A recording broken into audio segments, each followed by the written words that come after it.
दोस्तों नमस्कार। Learning by AP sir YouTube channel में आपका स्वागत है। आज है 6 जून 2020 और आज के हम लोग देखेंगे इम्पॉर्टेंट करेंट अफेयर्स। लेकिन इसके साथ ही आपसे एक विनम्र निवेदन है कि आप कमेंट ज़रूर करिए और लाइक व शेयर करना मत भूलिए और बेल आइकन ज़रूर दबाइए ताकि वीडियो जैसे अपलोड हो वैसे आपको नोटिफिकेशन मिल सके। तो इतना आप 30 सेकंड का समय निकाल के हमारे लिए भी कुछ करिए जब हम आपके लिए इतना करते हैं। तो आइए सबसे पहले देख लेते हैं इम्पॉर्टेंट करेंट अफेयर्स। और आपका सबसे पहले जैसा कि हम शुरू ही करते हैं पीआईबी से, तो पीआईबी में पहली न्यूज़ थी नगर वन स्कीम को लेकर के। तो पहला क्वेश्चन यही पूछा जाएगा कि नगर वन स्कीम किसके द्वारा लॉन्च की गई है। तो नगर वन स्कीम को ministry of environment, forest and climate change यानी कि पर्यावरण, वन और जलवायु मंत्रालय के द्वारा इसे लॉन्च किया गया है। इसका उद्देश्य क्या है? इसका उद्देश्य आप देखते हो कि लगातार नगरीकरण, शहरीकरण के बढ़ने के कारण लगातार वन क्षेत्रों का क्षेत्रफल लगातार घटता जा रहा है, ताकि जिससे क्या मानसून में अनिश्चितता उत्पन्न हो गई, यानी पहले जैसी बारिश नहीं होती और जब बारिश होनी चाहिए तब बारिश होती नहीं और जब नहीं होनी चाहिए तब होती है। इसके साथ ही कार्बन डाइऑक्साइड यानी ग्रीन हाउस गैस में लगातार उत्सर्जन लगातार ज़्यादा हो रहा, जिससे ग्लोबल वार्मिंग या वैश्विक तापन की समस्या उत्पन्न हो गई है। तो आइए हम देख लेते हैं कि ये क्या नगर वन स्कीम में किया जाएगा। तो शहरी क्षेत्रों में इसके लिए वाजरे, आपको कल वाले वीडियो में हमने बताया था, पुणे में एक आपका वाजरे है, वहाँ पर नगर वन यानी इसको अर्बन फॉरेस्ट कहा जाता, उसको एक विकसित किया गया। उसी को रोल मॉडल मान करके, आधार मॉडल मानकर भारत के अन्य सारे क्षेत्रों में वनारोपण को बढ़ावा देने का प्रयास किया जाएगा और उसी स्कीम का नाम रखा गया नगर वन स्कीम। तो इसमें डेवलप किया जाएगा 200 अर्बन फॉरेस्ट, शहरी वन 200 पूरे भारत में। अगले 5 वर्षों में 200 वन फॉरेस्ट को विकसित किया जाएगा और यह काम किया जाएगा वहाँ स्थानीय लोगों की सहभागिता से। पीपुल्स पार्टिसिपेशन एंड कोलाब्रेशन और सहयोग लिया जाएगा। जो ये 200 वन कहा जाए फॉरेस्ट, अर्बन फॉरेस्ट का विकास किया जाएगा, इसमें स्थानीय लोगों की सहभागिता से इसे सुनिश्चित किया जाएगा। इसमें जो फॉरेस्ट डिपार्टमेंट है उसकी मदद ली जाएगी। अब शहरी क्षेत्र में म्यूनिसिपल बॉडीज होती हैं, नगर निकाय होते हैं, उनकी मदद ली जाएगी। एनजीओ, गैर सरकारी संगठन, नॉन गवर्नमेंटल ऑर्गेनाइजेशन होते, उनकी मदद ली जाएगी। और कंपनियां, कॉरपोरेट सेक्टर जिसे कहा जाता यानी उद्योग घराने, उनकी, और लोकल सिटीजन्स जो आम नागरिक हैं, स्थानीय नागरिक हैं, उनकी मदद से 200 अर्बन फॉरेस्ट या इसको कहा जाए नगर वन को सुनिश्चित किया जाएगा। क्योंकि जो फॉरेस्ट होते हैं उसी को लंग्स ऑफ सिटीज यानी कि शहरों का फेफड़ा के नाम से जाना जाता है, या शहरों के फेफड़ों के नाम से इन्हें जाना जाएगा, क्योंकि ये आपका कार्बन डाइऑक्साइड को कम करने में काफ़ी मददगार फॉरेस्ट वन साबित होते हैं। जैसा कि आप जानते हैं शहरी क्षेत्रों में कंक्रीट यानी रोड से लेकर के हर जगह आपका कंक्रीट ही देखने को मिलेगा, जिससे वहाँ पर मौसम में परिवर्तन से लेकर के कई प्रकार की बीमारियां दस्तक दे रही हैं। तो इसको ध्यान में रख करके यानी अब अर्बन फॉरेस्ट विकसित करने की प्लानिंग है। तो इसमें क्या किया जाएगा? तो इसमें ध्यान दीजिएगा, लोकल अर्बन बॉडीज यानी स्थानीय जो शहरी निकाय हैं उनकी मदद से शहरी क्षेत्रों में जो वैकेंट लैंड है, खाली भूमि है, वहाँ पर वनों को लगाया जाएगा। तो ये आपका अर्बन फॉरेस्ट का विकास किया जाएगा। अब इसी के साथ ही और आपको ध्यान दीजिएगा, इस बार जो 5 ये कल 5 जून था पर्यावरण दिवस, हर साल 5 जून को मनाया जाता है। हमने थीम बताया था बायोडाइवर्सिटी, जो कि पीआईबी में भी दी हुई थी, लेकिन आज के पीआईबी में दी हुई है कि ड्यू टू कोविड-19 का प्रभाव महामारी की वजह से इसकी थीम में बदलाव किया गया। अब थीम आपको ये ध्यान रखना है, टाइम फॉर नेचर।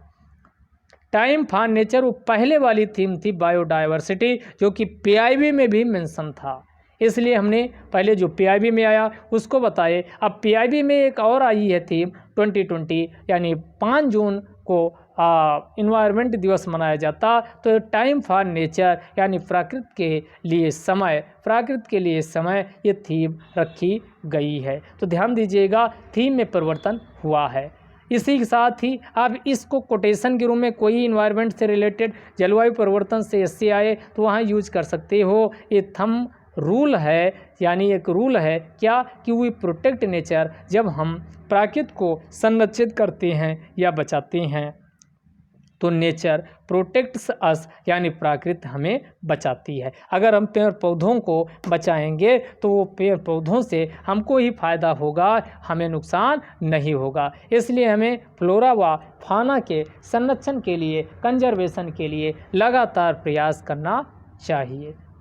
आगे आइए देख लेते हैं अगला पीआईबी में न्यूज़ क्या थी। तो पीआईबी में न्यूज़ थी, एक आपकी बुकलेट का विकास किया गया है, डेवलपमेंट किया गया। इसका नाम क्या है? Safe online learning in the times of COVID. Safe online learning in the times of COVID, यानी कोविड-19 के समय में जो अधिगम है, ऑनलाइन अधिगम को कैसे सुरक्षित किया जाए, क्योंकि आप देखते हो साइबर बुलिंग, साइबर अपराध लगातार हो रहे हैं, क्योंकि बच्चे इस समय लॉकडाउन की वजह से स्कूल नहीं जा पा रहे हैं, ऑनलाइन एजुकेशन या लर्निंग पर पूरी तरीके से डिपेंडेंट हैं। तो उनकी जो कहा जाए वल्नरेबिलिटी, सुभेद्यता, जो साइबर क्राइम के व्यक्ति हैं उन तक ज़्यादा हो गई, क्योंकि बच्चों में उतना आपका जागरूकता और कौन सी इन्फॉर्मेशन सही है कौन गलत है उसका सटीक पता लगा पाना यानी कठिन काम होता है। तो उसी से बचाने के लिए safe online learning in the times of कोविड-19 के समय में ऑनलाइन अधिगम को सुरक्षित कैसे किया जाए, ये पहल शुरू की गई, एक बुकलेट जारी की गई है। और सबसे अच्छी बात है कि यहाँ से क्वेश्चन बन सकता, तो इसको विकसित किया मानव संसाधन विकास मंत्रालय के अंतर्गत एक आपका संस्था, जिसे एनसीईआरटी की बुक भी आप जानते हो, एनसीईआरटी है, national council for education and research training इसकी फुल फॉर्म है। तो इसी के द्वारा इसे विकसित किया गया और मदद ली गई है यूनेस्को की, यूनेस्को ने भी सहायता किया, एनसीईआरटी और यूनेस्को ने मिलकर के इस बुकलेट को डेवलप किया है, जिसका नाम रखा गया safe online learning in the times of कोविड-19। तो यहाँ बात कर लेते हैं यूनेस्को की। कई बार इसका हम डिटेल में डिस्कशन कर चुके हैं पिछले वीडियो में। United Nations education scientific and cultural organisation, इसकी स्थापना यूनेस्को की 1946 में की जाती है और यह संयुक्त राष्ट्र संघ के 6 स्पेशलाइज्ड विशेषीकृत एजेंसियां हैं, उनमें से एक है। और इसका अगर हेडक्वार्टर्स पूछा जाए तो पेरिस, फ्रांस की राजधानी पेरिस में है। और पेरिस की बात करें तो पेरिस किस नदी के किनारे, यहाँ से भी क्वेश्चन आ चुका, तो पेरिस सीन नदी के किनारे स्थित है, सिचुएटेड है। तो इसमें ये बुकलेट में किया गया, तो ये आपका जागरूकता फैलाने के लिए है, किसका? स्टूडेंटों के बीच और टीचर्स के बीच ऑन स्टेइंग सेफ ऑनलाइन, कि वे लॉकडाउन के दौरान अपने घरों से कैसे सुरक्षित टीचिंग को प्रमोट कर सकते हैं, ऑनलाइन लर्निंग कैसे सुरक्षित वे में कर सकते हैं। इसमें साइबर क्राइम से बचाव के हर पहलुओं पर प्रकाश डाला गया। अगला देख लेते हैं पीआईबी में और क्या हमारे लिए काम का था। तो एक इनिशिएटिव शुरू की गई है, इम्पोर्टेंट है, #I commit इनिशिएटिव। तो ये पूछा जा सकता कि हाल ही में #I commit initiative a world environment day 5 जून को विश्व पर्यावरण दिवस मनाया गया। तो उसी के अवसर पर मिनिस्ट्री ऑफ पावर के अंतर्गत, शक्ति मंत्रालय के अंतर्गत एक आपका इकाई है EESL। EESL का मतलब हुआ एनर्जी एफिशिएंसी सर्विस लिमिटेड के नाम से जाना जाता। EESL यानी एनर्जी एफिशिएंसी सर्विस लिमिटेड के द्वारा हैशटैग आई कमिट इनिशिएटिव को शुरू किया गया है। तो दो क्वेश्चन बनेंगे, एक हैशटैग आई कमिट इनिशिएटिव किसके द्वारा शुरू की गई, क्या पर्यावरण, तो ध्यान रखिएगा एनवायरमेंट मंत्रालय के द्वारा नहीं बल्कि शक्ति मंत्रालय के द्वारा मिनिस्ट्री ऑफ पावर के अंतर्गत EESL energy efficiency service limited के द्वारा शुरू किया गया है। असल में इनिशिएटिव है क्या, ये सभी लोगों को इकट्ठा होने की आवाज़ करती है। क्या आवाज़ करती, यानी टू ऑल स्टेक होल्डर, जितने भी आपका हितधारक हैं या व्यक्ति विशेष हैं, to continue moving towards energy efficiency, कि वो एनर्जी एफिशिएंसी यानी विद्युत या ऊर्जा का उतना ही उपयोग करें जितनी ज़रूरत है और अधिक से अधिक रिन्यूएबल एनर्जी की ओर बढ़ें, यानी कि नवीकरणीय ऊर्जा,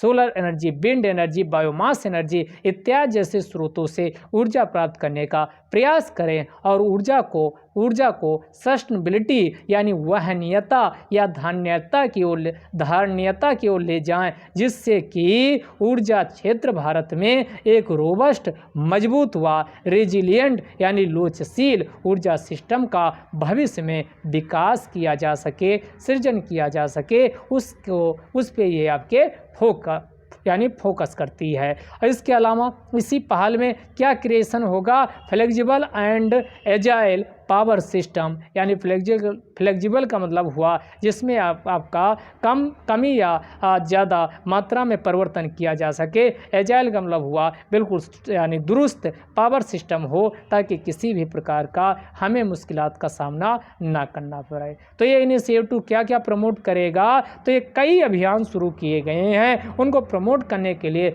hashtag I commit initiative EESL के द्वारा शुरू किया गया है। अब जितने नाम बता रहे हैं इनका आप अब गूगल कीजिए, इनके बारे में, स्कीम के बारे में जानिए, क्योंकि बहुत सारी स्कीम प्रत्येक को हम अभी यहाँ डिस्कस करना शुरू करेंगे तो आज का करंट अफेयर्स काफ़ी लंबा है, वो बहुत लंबा वीडियो बन जाएगा। तो इसमें नेशनल इलेक्ट्रॉनिक मोबिलिटी मिशन ये 2020 वाला अभियान है, इसके बारे में प्रीलिम्स में क्वेश्चन पूछा जा सकता, तो इसके बारे में जानिए। तो ये प्रमोट करेगा हैशटैग आई कमिट इनिशिएटिव जो है वो नेशनल इलेक्ट्रॉनिक मोबिलिटी मिशन 2020 को क्या करेगा, प्रमोट करेगा। इसके अलावा फेम 1 एंड 2 ये दो आपके शुरू किए गए faster adoption mobility electronic vehicle वाला जो है उसको भी ये क्या करेगा, यानी प्रमोट करेगा।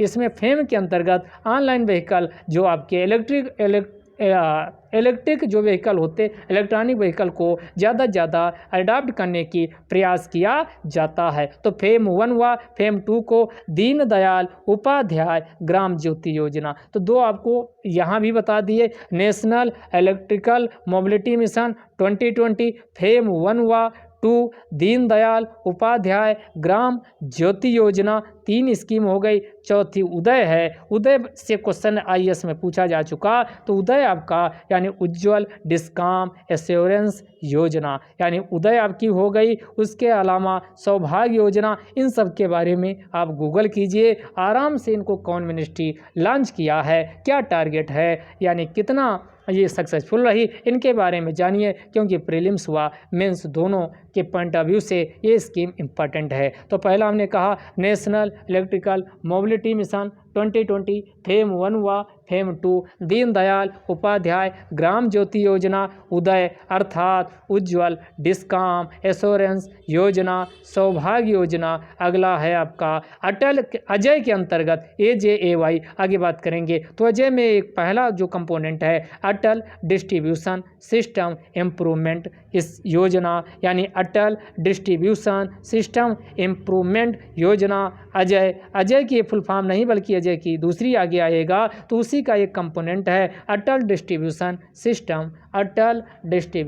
सिस्टम इम्प्रूवमेंट योजना। ये इसके अलावा स्मार्ट मीटर नेशनल प्रोग्राम, इससे भी क्वेश्चन पूछा जा चुका है कि स्मार्ट मीटर क्या है, तो smart meter national programme, smart meter national programme जो बिजली चोरी होती थी, बहुत सारे लोग आपके कटिया फंसा करके या अन्य कई प्रकार से यानी घाल मेल करके क्या बिजली बचा लेते थे, तो उसी को जैसे कोई छेड़खानी करने की कोशिश करेगा मीटर में, वैसे स्मार्ट मीटर के माध्यम से बगैर आपके फिजिकल यानी आपका घर में पहुंचे हुए पता लग जाएगा कि आप कोई छेड़खानी कर रहे हैं। तो इसी को स्मार्ट मीटर नेशनल प्रोग्राम के नाम से जाना जाता है। तो इसमें सौभाग्य हो गया, अजय हो गया, स्मार्ट मीटर नेशनल प्रोग्राम हो गया, कुसुम के बारे में पिछले वीडियो में हमने डिस्कस कर चुके हैं। तो इसमें आपका प्रधानमंत्री कुसुम जो योजना है उसके बारे में आपका डिस्कस हो चुका है, इसीलिए आपका रिवाइज जरूर कीजिएगा। जितने ज़्यादा रिवाइज करोगे उतने आपका क्या होगा,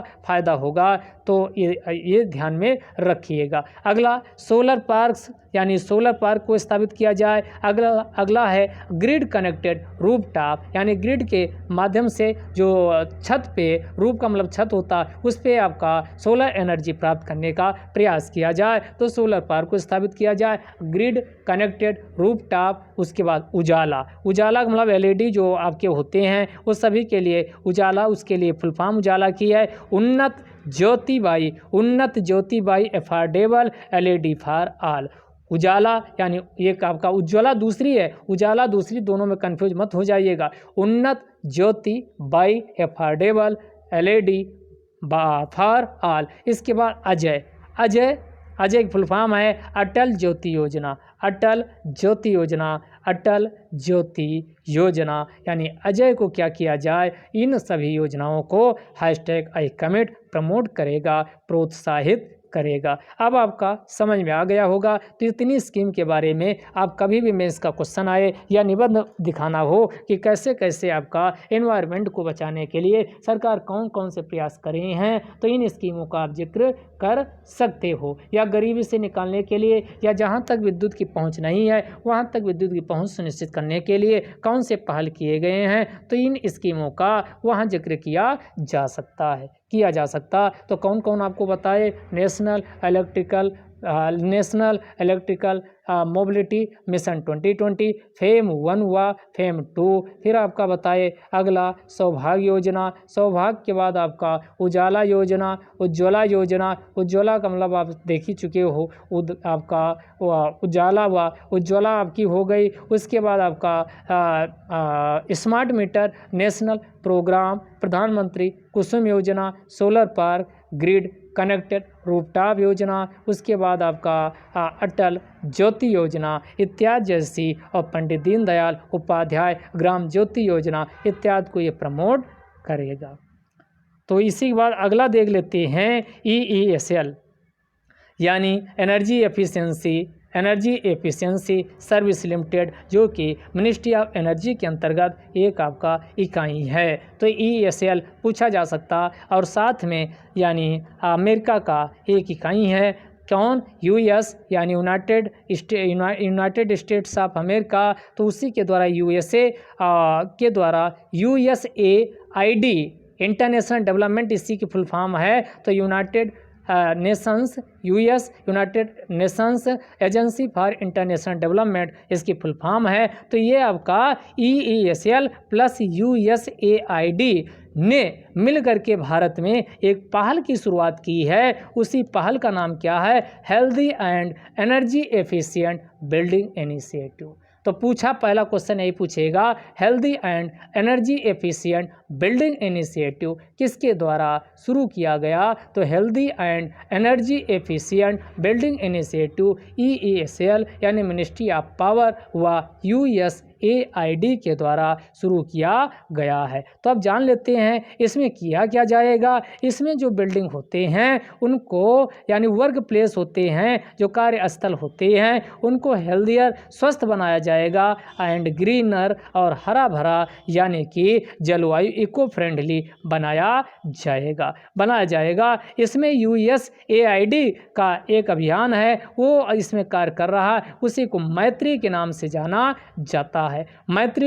जाना जाता। तो जो मैत्री यानी USAID मिल करके US एजेंसी, इसकी फुल फॉर्म क्या है, US agency for international development, US agency for international development का मैत्री इसमें प्रयास कर रहा है। तो ये होगा क्या, तो मार्केट इंटीग्रेशन और ट्रांसफॉर्मेशन, एनर्जी एफिशिएंसी के लिए मार्केट इंटीग्रेशन किया जाएगा और जहां ज़रूरत होगी वहां पर ट्रांसफॉर्मेशन भी किया जाएगा, यानी बाजार एकीकरण व रूपांतरण जो कि एनर्जी एफिशिएंसी को प्रमोट करेगा उसके लिए ये किया जाएगा। अब हम मैत्री जान लेते हैं, ये मैत्री है क्या, तो it is a part of US India bilateral partnership, यानी भारत व अमेरिका के बीच यह एक द्विपक्षीय समझौता है। किसके, तो मिनिस्ट्री ऑफ पावर यानी EESL है जो कि मिनिस्ट्री ऑफ पावर के अंतर्गत आती है, और दूसरा है US agency for international development के, यानी दोनों ने मिलकर के एक द्विपक्षीय समझौता किया है जिसका उद्देश्य क्या है, कास्ट इफेक्टिव का मतलब हुआ यानी प्रभावी लागत का मतलब हुआ बहुत ज़्यादा लागत ना हो, और एनर्जी एफिशिएंसी ऊर्जा दक्षता as a standard practice within building, यानी जो इमारतें बनाई जाएं वो ऐसी हों कि वो ऊर्जा कम से कम खपत करें और उसमें एनर्जी एफिशिएंसी हो, वह लागत भी कम से कम हो। इसी को ध्यान में रख करके मैत्री नामक अभियान शुरू किया गया है और इसमें जो इमारतें बनाई जाएंगी उनमें आपका कूलिंग यानी वो हमेशा क्या गर्मियों में आपका शीत उसमें यानी ठंडी बनी रहे, इसको भी इस टेक्नोलॉजी को भी ध्यान में रखा गया है ताकि बिजली की खपत कम से कम हो, बिजली को बचाया जा सके। तो इमारतों की इंजीनियरिंग यानी इस प्रकार की जाए ताकि वो अधिक से अधिक क्या करे, शीत बनी रहें, ठंडा बनी रहें, ताकि बिजली की खपत कम से कम हो और आपका विद्युत को बचाया जा सके। तो मैत्री आपका ये पूछा जाए किसका है, USAID का है, यूनाइटेड यानी US agency for international development इसका फुल फॉर्म है। अगला, अभी हाल ही में पहली बार हुआ है कि भारत व ऑस्ट्रेलिया के मध्य वीडियो कॉन्फ्रेंस के माध्यम से वर्चुअल वे में पहली बार क्या हुआ, एक समझौता किया गया। इसी समझौता को MLSA के नाम से जाना जाता, यानी म्यूचुअल लॉजिस्टिक्स सपोर्ट एग्रीमेंट। इसके पहले लिमोवा हुआ था, तो लिमोवा से क्वेश्चन आपका भारत व अमेरिका के बीच पहला समझौता लॉजिस्टिक टाइप का भारत और अमेरिका के बीच लिमोवा हुआ था, लिमोवा। तो वहाँ से क्वेश्चन आपके एग्जाम में पूछा गया था RO में। तो ऐसे क्वेश्चन पूछ लेगा कि म्यूचुअल लॉजिस्टिक सपोर्ट एग्रीमेंट अभी हाल ही में हुआ है, ये किन दो देशों के बीच हुआ, तो ऐसे क्वेश्चन बहुत फेवरेट होते हैं ISPCS में। तो इंडिया व ऑस्ट्रेलिया के बीच हुआ है, तो इसमें होगा क्या, भारत और ऑस्ट्रेलिया दोनों ज़रूरत के हिसाब से एक दूसरे के मिलिट्री जो अड्डे हैं बेस उनका यूज कर सकेंगे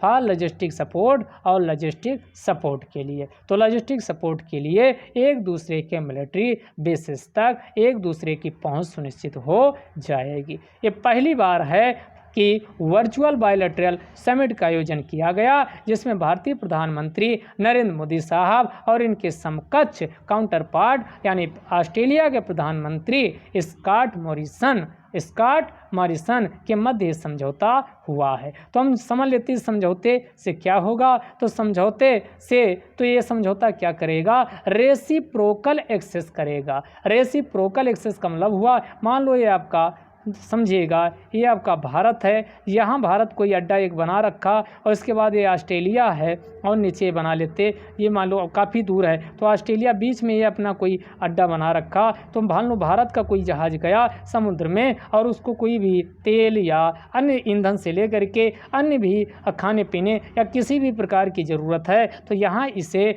लॉजिस्टिक सपोर्ट पूरी तरीके से वो ऑस्ट्रेलिया वाले से कर सकेगा। ऑस्ट्रेलिया का मान लो भारतीय हिंद महासागर में कोई जहाज आया और उसको किसी भी प्रकार की आपका लॉजिस्टिक सहायता है तो यहाँ का इस्तेमाल कर सकेगा। इसी को रेसिप्रोकल एक्सेस के नाम से जाना जाता है, यानी एक पक्षी नहीं होता बल्कि दोनों पक्षों को ध्यान में रखकर किया जाता है। तो रेसिप्रोकल एक्सेस होगी टू मिलिट्री लॉजिस्टिक फैसिलिटेट्स, यानी क्या किया जाएगा, जो मिलिट्री लॉजिस्टिक्स हैं उन तक पहुंच सुनिश्चित हो जाएगी। Allow more complex joint military exercise, यानी मिलिट्री एक्सरसाइज को और अच्छे से हैंडल किया जा सकेगा। एंड इम्प्रूव इंटरऑपरेबिलिटी, यानी इंटरऑपरेबिलिटी का मतलब होता अंतर संक्रियता, जिसमें कई प्रकार की, यानी दोनों की आर्मी, नवेल या फिर वायुसेनाएं आपस में पार्टिसिपेट करती हैं, तो उनमें जो अंतर संक्रियता होती है, यानी सिक्योरिटी फोर्सेज के बीच, उनको भी दोनों देशों के मध्य सिक्योरिटी फोर्सेज को बीच जो अंतर संक्रियता होती, उसमें भी सुधार किया जा सकेगा। तो इसमें क्या होगा, जैसा कि हमने बताया, फूड, भोजन, वाटर, पानी, फ्यूल, ईंधन, स्पेयर पार्ट्स एंड अदर, तो स्पेयर पार्ट से या इसी प्रकार के अन्य कंपोनेंट तक एक दूसरे की पहुंच सुनिश्चित हो जाएगी। इसके अलावा यह यूजफुल कब होगा, तो ये यूजफुल अगर जॉइंट मिलिट्री एक्सरसाइज, यानी दो राष्ट्रों के बीच या दो से अधिक राष्ट्रों के बीच जॉइंट मिलिट्री एक्सरसाइज किया जाता है, तो इसमें कई एक्सरसाइज आपकी होती हैं। जैसे ब्लेड एक्सरसाइज आपका नाम सुनते हो, तो आपका ये ऑस्ट्रेलिया, भारत व ऑस्ट्रेलिया के बीच आपका किया जाता है। पिच ब्लेड, इसी को पिच ब्लेड कहा जाता है। पिच ब्लेड एक्सरसाइज ये आपके एग्जाम में आ सकता। पिच ब्लेड एक्सरसाइज भारत व ऑस्ट्रेलिया के मध्य होती है, भारत व ऑस्ट्रेलिया। इसके अलावा अभी विचार किया जा रहा है कि जो आपका मालाबार एक्सरसाइज, ये कई बार क्वेश्चन पूछा जा चुका है, मालाबार एक्सरसाइज की शुरुआत कब से होती है, तो ध्यान दीजिएगा 1992 से एक्सरसाइज, मालाबार एक्सरसाइज भारत व अमेरिका बीच शुरू हुई थी, और बाद में फिर 2015 तक आते आते इस मालाबार जॉइंट एक्सरसाइज में ये आपका जॉइंट जो आपका बायलैटरल एक्सरसाइज थी, इसको ट्राइलैटरल बना दिया गया, और इसमें किसको शामिल कर लिया गया, तो ध्यान दीजिएगा जापान को शामिल किया गया। अब इसी को यानी क्वाड बनाए जाने के विचार हो रहा, यानी इस मालाबार एक्सरसाइज में कई ऐसा प्रस्ताव किया गया है कि इसमें ऑस्ट्रेलिया को भी शामिल कर लिया जाए, लेकिन भारत को ध्यान रखना होगा, क्योंकि ऑस्ट्रेलिया को शामिल करने का मतलब होगा कि आपका जो चाइना है वो विरोध कर सकता। वैसे भी आपका लाइन ऑफ एक्चुअल कंट्रोल जो LAC है, आप देखते हो काफ़ी दोनों देशों के बीच आपका लाइन ऑफ एक्चुअल कंट्रोल पर काफ़ी खींचातानी देखने को वर्तमान समय में मिल रही है। तो भारत मालाबार में ऑस्ट्रेलिया को शामिल करने के प्रस्ताव पर विचार कर सकता है। इसके अलावा संयुक्त राष्ट्र संघ के अंतर्गत पीस कीपिंग ऑपरेशन कई होते हैं, उनमें आपका यूजफुल हो सकता। इसके अलावा मानवीयता वाले सहायता, कोई आपका प्राकृतिक आपदा, चक्रवात या जैसे कोविड-19 आ गई, तो एक दूसरे को भारत विश्व के वसुधैव कुटुंबकम की धारणा को न केवल कंसेप्चुअलाइज किया है, बल्कि वह व्यवहारिक स्तर पर भी लागू कर रहा। तो इसी को ह्यूमैनिटेरियन असिस्टेंस कहा जाता है, चाहे वो आपका नेपाल में आए भूकंप के दौरान सहायता पहुँचाने का हो, या वर्तमान समय में हाइड्रोक्सी क्लोरोक्वीन नामक दवा जो कि कोविड-19 के अंतर्गत प्रदान की जा रही है देशों को, तो चाहे वो रही हो। इसके अलावा डिजास्टर रिलीफ ऑपरेशन या scheduled deployment of military platform हों, या कोई एग्जिजेंट सिचुएशन, कोई आकस्मिक परिस्थिति उत्पन्न हो गई है, उसमें एक दूसरे का हेल्प करना हो, तो उसमें ये सब आपका इसका प्रयोग किया जा सकेगा। It will help in improving interoperability between involved party, इसमें जो भी आपका इन्वॉल्व पार्टी होंगी उनके बीच अंतर संक्रियता में भी सुधार में इससे मदद मिलेगी। तो इसमें मेंस व प्री दोनों के पॉइंट ऑफ व्यू से एक क्वेश्चन MLSA बन सकता है। तो ध्यान रखिएगा, MLSA भारत व ऑस्ट्रेलिया के बीच आपका एग्रीमेंट हुआ है। इसके अलावा कल हमने पीरियडिक लेबर फोर्स सर्वे के बारे में डिस्कस किया था, उसमें डेटा आपका बहुत सारा था, उसको डेटा कल डिस्कस नहीं किए थे। उसी रिपोर्ट को आज हम आपका जो सर्वे आपका प्रकाशित हुआ, ये दूसरा एडिशन का है। पहला 2017-18 में हुआ था, और दूसरा ये पीरियडिक लेबर फोर्स सर्वे दूसरी बार ये आपका जारी किया गया, जो कि 2018-19 का है। तो 2017-18 या 2018-19 में इसमें क्या क्या परिवर्तन आया है, ये काफ़ी इंपॉर्टेंट है आपकी मेंस थर्ड पेपर में बेरोजगारी या किसी भी प्रकार का क्वेश्चन आता तो कुछ डेटा बिल्कुल आप रट जाइए और उन्हीं की सहायता से निबंध में आप क्या करोगे, सब्सटेंशिएट आंसर करोगे। जब तक, क्योंकि डेटा के साथ जब तक आप कोई बात नहीं करोगे आपका आंसर सब्सटेंशिएट नहीं होगा, और जब तक आंसर सब्सटेंशिएट नहीं होगा तब तक अच्छे मार्क्स की उम्मीद मत करिए। तो पीरियडिक लेबर फोर्स सर्वे केवल आपका प्रीलिम्स के लिए इम्पॉर्टेंट नहीं है, ये डेटा रट जाना है आपको, और जहाँ ज़रूरत हो वहाँ इस डेटा का यूज कीजिए। तो आइए देख लेते हैं भारत की जो एम्प्लॉयमेंट रेट रही है वो जुलाई 2018 से, यानी इसी एक साल जुलाई 2019 के बीच का इसमें पहला देखा गया, उसमें गिरावट देखी गई। भारत की बेरोजगारी दर जो कि जुलाई 2018 से जून 2019 के बीच एक साल के दौरान यानी जब देखा गया तो इसमें गिरावट देखी गई। हालांकि बहुत ज़्यादा गिरावट तो नहीं आई है, लेकिन ये आपका जुलाई 2018 में जब बेरोजगारी दर कितनी थी, 6.1% थी, जबकि जून 2019 में 5.8% हो गई है। तो पहला डेटा ये इंपॉर्टेंट है, पिछले साल यानी पिछले एक साल में अगर देखा जाए जो जुलाई 2018 व जून 2019 के बीच अगर कंपेयर किया जाए तो बेरोजगारी की दर में गिरावट देखने को मिली है। और एक गिरावट कितनी रही है, मामूली सी रही है, लेकिन गिरावट जरूर देखने को मिली। 6.1% से घट करके 5.8% हो गई। एक डेटा तो बिल्कुल ही रट गया होगा, 6.1% से घट करके 6.1% से घट करके कितना हो गई है, 5.8% हो गई। अब इस डेटा का इस्तेमाल आप जहाँ भी आए कि भारत में लगातार बेरोजगारी दर बढ़ती जा रही, वहाँ इस डेटा का यूज आप कर सकते हो। लगातार बेरोजगारी दर बढ़ी नहीं है बल्कि घटी है, जो कि जुलाई 2018 व जून 2019 के बीच का इस डेटा यानी पीरियडिक लेबर फोर्स सर्वे के माध्यम से हम इसका आकलन कर सकते, जो कि 6.1% थी वो घट करके कितना हो गई है, तो 5.8 यानी 0.3% का क्या आया है, गिरावट आपका दोनों भी देखने को मिला है। तो 6.1% से घट करके 5.8% हो गई है। अगला देख लेते हैं, लेबर फोर्स पार्टिसिपेशन रेट जो है इसकी क्या स्थिति रही है। तो लेबर फोर्स पार्टिसिपेशन रेट या श्रमिक बल भागीदारी दर इसे को कहा जाता,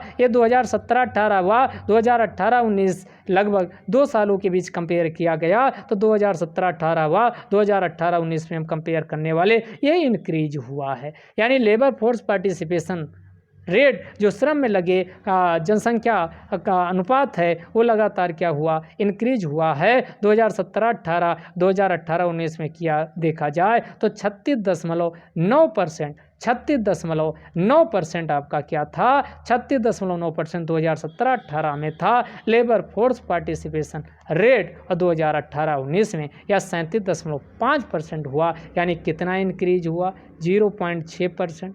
पहला वाला एम्प्लॉयमेंट रेट डिक्रीज हुई थी कितना, 0.1%। तो देखो लॉजिक है, 3 दूनी 6, तो आप ऐसे लॉजिक लगा के याद कर सकते। पहले वाले में यानी अनएम्प्लॉयमेंट घटा है तो 6.1 से 5.8%, 0.3 का बीच में गैप है। फिर हमने कहा लेबर फोर्स पार्टिसिपेशन रेट ये इंक्रीज हुआ है 2017-18 की तुलना में 2018-19 में, और कितना लेबर फोर्स पार्टिसिपेशन रेट कितना हो गया, तो हमने कहा ये 0.6 ज़्यादा हुआ, तो 36.9% से इंक्रीज हो करके 37.5% हो गया। तो ये भी डेटा आपको रट गया होगा। लेबर फोर्स पार्टिसिपेशन रेट 36.9% से इंक्रीज हो करके यानी 2018-19 में 37.5% हो गया। यहाँ ये डेटा देखिएगा। अगला डेटा देख लेते हैं, वर्कर पॉपुलेशन रेशियो की बात करें तो वर्कर पॉपुलेशन रेशियो ये भी इंक्रीज हुआ है। जब लेबर फोर्स पार्टिसिपेशन इंक्रीज होगा तो स्वाभाविक बात है वर्कर पॉपुलेशन रेशियो भी क्या होगा, इंक्रीज होगा। और एक कितना इंक्रीज हुआ है, तो ये भी आप देखोगे ये भी आपका 0.6% इंक्रीज हुआ है। देखो डेटा में सिमिलरिटी है, तो आपका बस पहला वाला याद रखिए, बाकी आपका 0.6 प्लस कर देना है तो आपका कितना हो जाएगा, यानी ये आपका वर्कर पॉपुलेशन रेशियो 34.7% से इंक्रीज हो करके 35.3% हो गया। 35.3% हो गया तो आपका ये भी डेटा ख़त्म आपका हो गया होगा, यानी आपका ये आपका 34.7 इसमें ऐड कीजिए 0.6 तो आपका 13 यानी 35.3% बन जाएगा। तो 34.7% से इंक्रीज हो करके 35.3% हो गया है। तो यहाँ तक 4 डेटा अभी तक हम बताए हैं, बिल्कुल याद हो गया होगा। तो पहला डेटा हमने कहा कि अनएम्प्लॉयमेंट रेट घटी है जुलाई 2018 से लेकर जून 2019 के बीच। हमने कहा 6.1% से घट करके 0.3 घटा देना, तो 0.3 घटाओगे तो 5.8% हो गए। दूसरा हमने कहा कि और क्या, तो लेबर फोर्स पार्टिसिपेशन रेट ज़्यादा हुआ है, तो हमने कहा 0.6% इसमें यानी क्या हुआ, ज़्यादा हुआ। तो 36.9 में आप प्लस करोगे तो आपका कितना हो जाएगा, 37.5% हो जाएगा। फिर दूसरा हमने कहा वर्कर पॉपुलेशन रेशियो ये इंक्रीज हुआ है, ये इसमें 0. कितना ऐड कर देना, 0.6% ऐड कर देना, तो आपका क्लियर हो जाएगा। तो ये हमने कहा 34.7% से इंक्रीज हो करके 35 और आपका ऐड करोगे 6 तो 7 6 13 यानी 35.3% हो गया। यहाँ तक तो आपका डेटा याद हो गया होगा। अगला फिर डेटा से खेलते हैं। अगला है अर्बन अनएम्प्लॉयमेंट रेट और रूरल अनएम्प्लॉयमेंट यानी शहरी व ग्रामीण दोनों में बेरोजगारी दर घटी है। दोनों में बेरोजगारी दर घटी है, ये ध्यान रखिएगा। दोनों में बेरोजगारी दर घटी है और कितनी घटी है, तो इस डेटा पे ज़रा खेलिए। तो इसमें क्या 7.8% से घट करके यानी 0.1% गिरावट आई है। तो शहरी बेरोजगारी दर घटी है 7.8% से घट करके 7.7 हो गई है, जबकि रूरल यानी बेरोजगारी दर ये भी घटी है 5.3% से घट करके 5% हो गई है।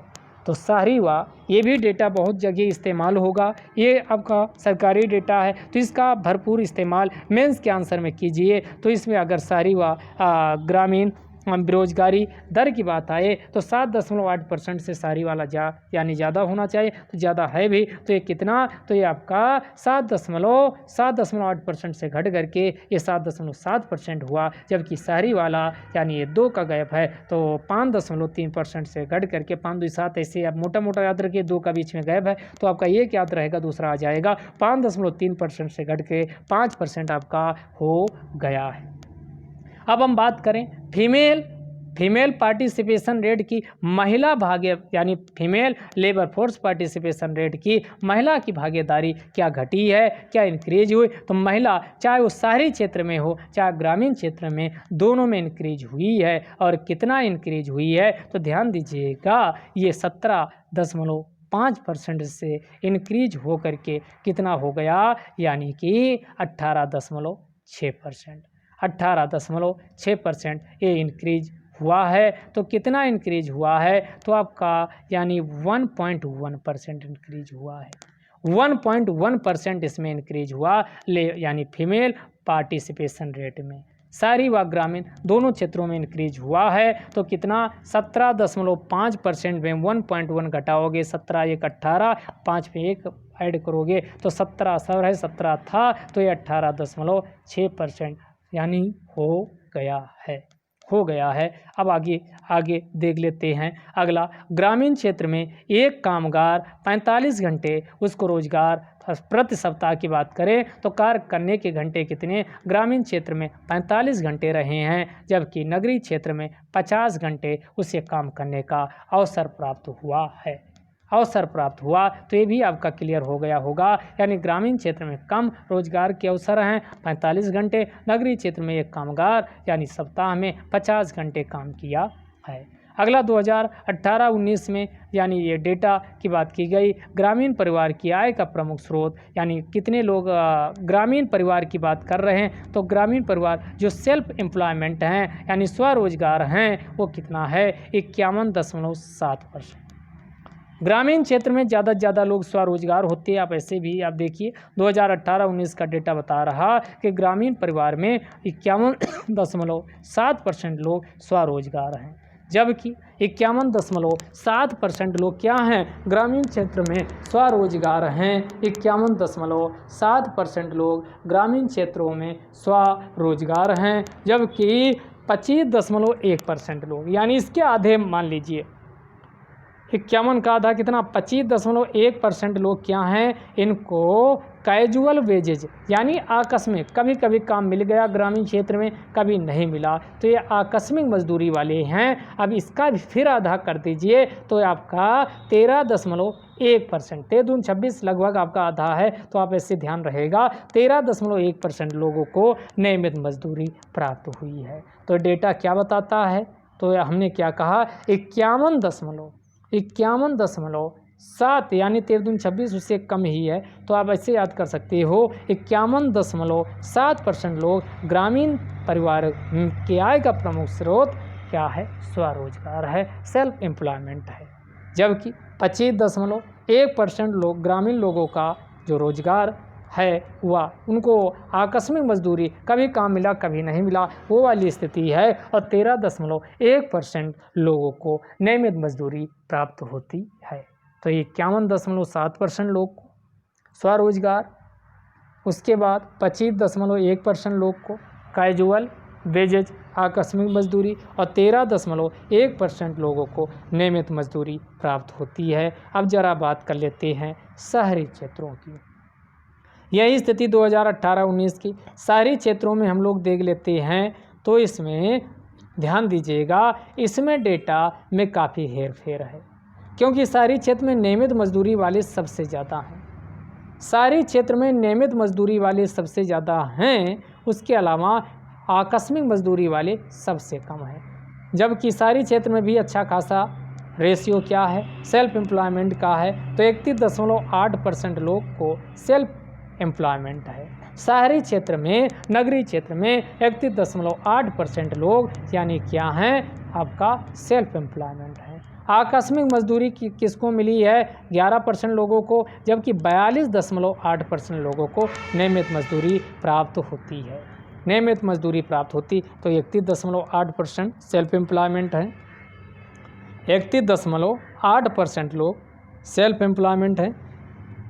जबकि ग्रामीण वाले में देखे थे तो ये रेशियो और ज़्यादा था, 51.7% था, 25.1% था यानी आकस्मिक मजदूरी वाले, और 13.1% था जो नियमित मजदूरी। लेकिन शहरी क्षेत्र में उल्टा है, 31.8% लोगों को स्वरोजगार प्राप्त होता, 11% लोगों को आकस्मिक मजदूरी प्राप्त होती, जबकि 42.8% लोगों को नियमित मजदूरी शहरी क्षेत्र में प्राप्त होती। अगला बात करें इसी में, तो अब बहुत ज़्यादा डेटा हो रहा है, लेकिन ये आपका कई बार रट लीजिए, ध्यान से सुन लीजिए वीडियो, तो आपका याद हो जाएगा, क्योंकि इसका इस्तेमाल कई जगह हम कर सकते हैं। 2018-19 में SC/ST कोई डेटा नहीं, लेकिन इनकी बेरोजगारी दर कम होने के बजाय इंक्रीज हुई है। इसके अलावा 15 से 29 वर्ष की आयु वर्ग में युवा 2 हैं, एक युवा एक शिक्षित वर्ग है, तो शिक्षित वर्ग में बेरोजगारी दर 11% रही है, जबकि युवा वर्ग में बेरोजगारी दर यानी जो युवा वर्ग है वो 15 से 29 वर्ष वाला 17.3% बेरोजगारी दर रही है। तो शिक्षित व्यक्ति भी देखो कितना बेरोजगार है, 11%। 15 से 29 वर्ष की आयु के बीच जो युवा है 17.3% बेरोजगार है, जबकि शिक्षित व्यक्ति में 11% बेरोजगारी दर रही है। अगला देखते हैं शहरी युवा यानी पुरुषों में, जो शहरी पुरुषों व महिलाओं में बेरोजगारी दर क्या थी उसकी हम बात कर लेते हैं। तो महिलाओं में बेरोजगारी दर ज़्यादा है, दोनों में देखो 7-7 है, ध्यान रखिएगा, और बीच में गैप लगभग 7 का ही है, 7 का गैप है, ये ध्यान रखिएगा। तो आपका कितना है आपका, तो ये आपका जो पुरुष शहरी क्षेत्र का है उनमें बेरोजगारी दर 18.7% है, जबकि महिला जो शहर की या नगरीय क्षेत्र की है उसमें बेरोजगारी दर 25.7% रही है। तो 18.7% और 25.7% रही है। काफ़ी डेटा हो गया, इसको 2-3 बार आप रिवाइज कर लीजिएगा, याद हो जाएगा और कई जगह यूज होने वाला है। आगे देख लेते हैं सुमेरु पैक्स। ये आपका पूछा जा सकता है सुमेरु पैक्स है क्या। इसे DRDO के द्वारा विकसित किया गया है और यह जो पीपीई यानी स्वास्थ्यकर्मी व चिकित्सक जो कोविड-19 से निपटने के लिए पीपीई का प्रयोग करते हैं वो अधिक आरामदेह नहीं होता। 40 मिनट बाद उनको काफ़ी तकलीफ होती रहती। तो उसी को आरामदेह बनाने के लिए सुमेरु पैक्स का विकास डीआरडीओ के द्वारा किया गया है। डीआरडीओ के द्वारा किया गया यानी PPE full form personal protective equipment होता है। तो ये आपका एयर सर्कुलेशन सिस्टम को सुचारू बनाएगा और पीपी के अंदर यानी पर्सनल प्रोटेक्टिव इक्विपमेंट के अंदर लगभग 500 ग्राम वजन के एक छोटे बैग के रूप में 500 ग्राम वजन के छोटे बैग के रूप में इसका इस्तेमाल किया जा सकता है। तो ये आपका यहाँ से पूछा जा सकता। अगला देख लेते हैं जो वन लाइनर टाइप के हैं उससे भी क्वेश्चन बन सकता। Goodwill ambassador to the poor, ये आपका goodwill ambassador to the poor के रूप में किसको चुना गया है? तो ये आपका नामित किया गया यमनेत्रा। यमनेत्रा ये आपकी 13 वर्ष की हैं और कक्षा 8 में ये पढ़ने वाली एक बच्ची है जो कि आपका तमिलनाडु से संबंधित है। मन की बात में नरेंद्र मोदी, प्रधानमंत्री नरेंद्र मोदी जी के द्वारा इनके पिता सी मोहन की काफ़ी चर्चा की गई जो कि मदुरई में सेलोन का कारोबार करते थे। ये 5 लाख रुपये, ध्यान दीजिएगा, 5 लाख रुपये बचा के रखे थे, लेकिन कोविड-19 में अपनी बच्ची के एजुकेशन के लिए रखे थे। लेकिन 5 लाख रुपये जो गरीबों में यानी भोजन सामग्री इत्यादि से लेकर के अन्य प्रकार की जो मुश्किलात का सामना कर रहा उसको सहायता में वो 5 लाख रुपये खर्चा कर दिए। तो इसको लेकर के यानी मन की बात में मोदी साहब के द्वारा चर्चा की गई थी। तो उन्हीं की पुत्री यमनेत्रा को goodwill ambassador to the poor बनाया गया है। और ये किसका? तो ये United Nations association for development and peace के अंतर्गत, United Nations association for development and peace यानी UNADAP के अंतर्गत इनको गुडविल एम्बेसडर बनाया गया। तो यहाँ से क्वेश्चन आपका पूछा जा सकता है। अगला इंपॉर्टेंट है किरण मजूमदार शाह। किरण मजूमदार शाह का नाम हुआ EY world entrepreneur of the year 2020 में यानी क्या किया गया? सिलेक्ट हुआ है, चुना गया है। तो किरण मजूमदार शाह हैं क्या? ये आपका जो आपके बायोकॉन लिमिटेड कंपनी है जो कि 1978 में 1978 में इसकी स्थापना बेंगलोर में की गई थी। तो उसी की क्या हैं? उसकी स्थापना किरण मजूमदार शाह के द्वारा की गई थी। तो आप बात करें तो तीसरी एंटरप्रेन्योर हैं भारत की जिनको इस एंटरप्रेन्योर ऑफ ईयर 2020 में यानी जगह बना पाई हैं। इसके पहले उदय कोटक 2014 में व नारायण मूर्ति, इन्फोसिस के जो संचालक हैं नारायण मूर्ति व उदय कोटक यानी 2014 में इनको जगह मिली थी। अगर बात करें तो पूरे विश्व में ये दूसरी ऐसी महिला हैं जिनको इस प्रकार का अवार्ड प्राप्त होगा। पहली महिला 2011 में सिंगापुर की ओलिविया लम थी। ओलिविया लम जो कि हाई फ्लक्स लिमिटेड कंपनी है उनकी प्रमुख थी। तो हाई फ्लक्स लिमिटेड कंपनी की ओलिविया लम के बाद यानी सिंगापुर 2011 की जो ओलिविया लम थी उनके बाद ये दूसरी महिला हैं जिनको इसमें इस प्रकार का अवार्ड दिया जाएगा।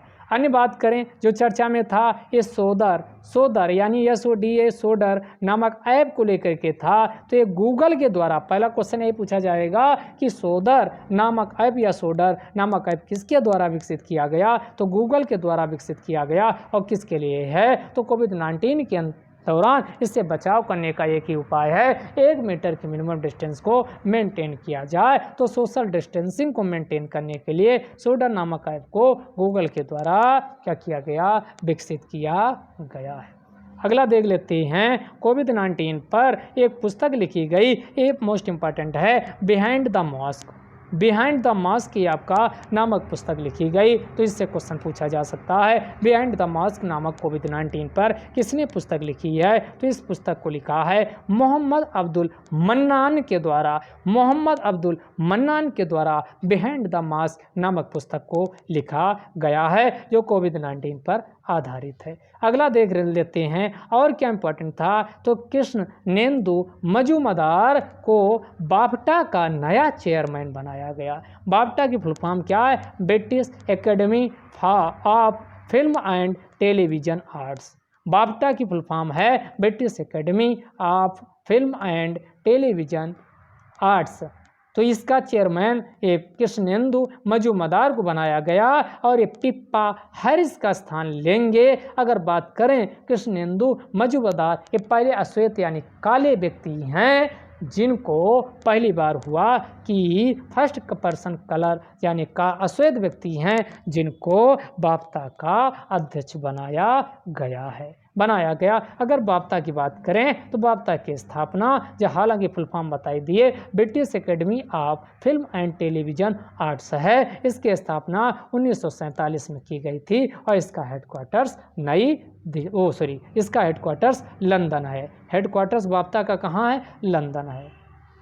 अगला देख लेते हैं portal skill register. Portal skill register ये आपका पूछा जा सकता किसके द्वारा कई राज्य सरकारों ने अपने स्तर पे यानी कोविड-19 से निपटने के लिए प्रयास किए हैं। उन्हीं में से हिमाचल प्रदेश सरकार के द्वारा यानी पोर्टल स्किल रजिस्टर नामक पोर्टल शुरुआत की गई। इसमें एक डेटाबेस तैयार किया जाएगा जो प्रवासी माइग्रेंट बाहर से हिमाचल प्रदेश में आकर के रहते हैं। अगला जो करंट में न्यूज में था ये पूछा जा सकता, बसु चटर्जी का निधन हो गया। तो ये इंडियन फिल्म डायरेक्टर थे। पहला क्वेश्चन ये पूछेगा हाल ही में बसु चटर्जी का निधन हो गया, इनका संबंध किस क्षेत्र से है? तो इंडियन फिल्म डायरेक्टर व स्क्रीन राइटर थे। जन्म इनका अजमेर राजस्थान में हुआ था और डेथ अभी बॉम्बे मुंबई में हुई है। इन्होंने कई यानी फिल्मों में अपनी अदाकारी अदा की है, जिनमें छोटी सी बात, रजनीगंधा, बातों बातों में, सारा आकाश इत्यादि प्रमुख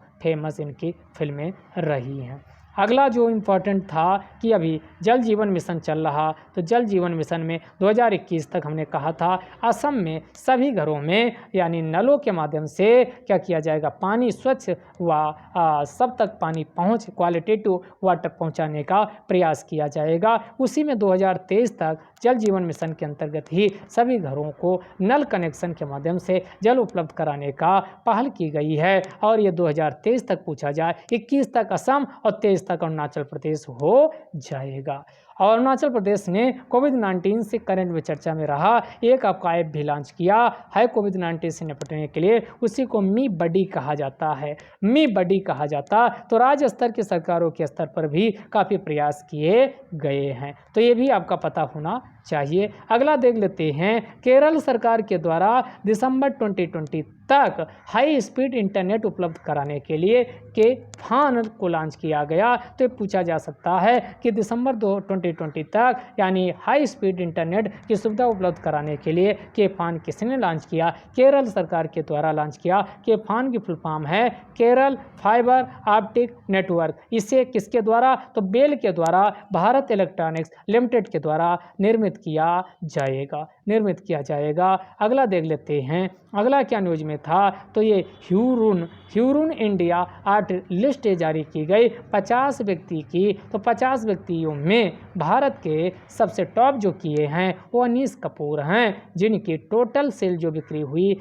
168 करोड़ रुपए की हुई है। तो पूछा जा सकता है कि तो अनीस कपूर इसमें क्या किए? टॉप किए हैं। अगला फेसबुक के द्वारा एक और पहल की गई कोलैब। तो पूछा जा सकता हाल ही में कोलैब को लॉन्च किया गया किसके द्वारा? तो ये फेसबुक के द्वारा कोलैब को लॉन्च किया गया है। असल में टिकटॉक जो आपकी वीडियो शेयर कर सकते, तो उसी से इंस्पायर्ड ऐप है जो अनुमति देता है you make short music video. आप कम समय के म्यूजिक वीडियो को क्या कर सकते? बना सकते हैं। तो ये पूछा जा सकता। अगला आपका है रोहित शर्मा को लेकर के क्या न्यूज़ थी? तो ये आपका ब्रांड एम्बेसडर पहले व्यक्ति हैं जिन्हें ब्रांड एम्बेसडर बनाया गया IIFL फाइनेंस का।